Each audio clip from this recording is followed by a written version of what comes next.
Amerika Serikat dilaporkan telah mengerahkan kapal selam kelas Ohio USS Georgia untuk melakukan operasi penyerangan terhadap benteng Houthi di Yaman pada Jumat 4 Oktober 2024.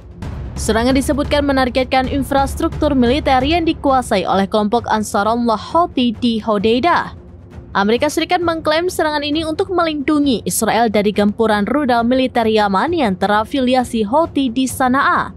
Sebelumnya, Menteri Pertahanan Amerika Serikat Lloyd Austin mengkonfirmasi bahwa arahan telah dikeluarkan untuk pengarahan kapal selam tersebut ke Timur Tengah. Belakangan, sebuah video menarik telah muncul di internet yang memperlihatkan rudal jelajah Tomahawk menyerang infrastruktur di Yaman. Sumber video tersebut mengklaim bahwa serangan itu terjadi di pusat Hodeidah benteng pertahanan Houthi. Klip berdurasi 3 detik itu menangkap kedatangan rudal yang diikuti oleh ledakan dramatis. Penulis video mengidentifikasi rudal itu sebagai BGM-109 Tomahawk.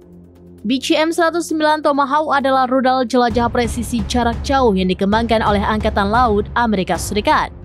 Dengan panjang sekitar 5,56 meter tanpa pendorong dan 6,25 meter dengan pendorong. Rudal ini memiliki diameter badan rudal 0,52 meter dan lebar sayap 2,67 meter. Tomahawk yang terisi penuh memiliki berat sekitar 1.300 kg. Rudal ini ditenagai oleh mesin turbojet Williams F107WR402 untuk terbang dan menggunakan pendorong berbahan bakar padat untuk peluncuran. Rudal ini dapat diluncurkan dari berbagai platform termasuk kapal selam, kapal perusak, dan kapal penjelajah. Dirancang untuk keserbagunaan, rudal ini dapat membawa berbagai hulu ledak termasuk hulu ledak konvensional yaitu 450 kg bahan peledak, klaster, dan nuklir.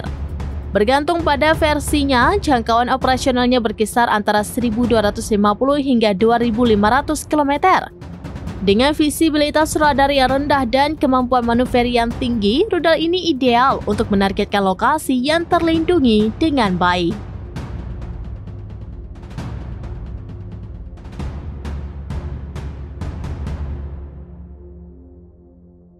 Download Tribun X sekarang, menghadirkan lokal menjadi Indonesia.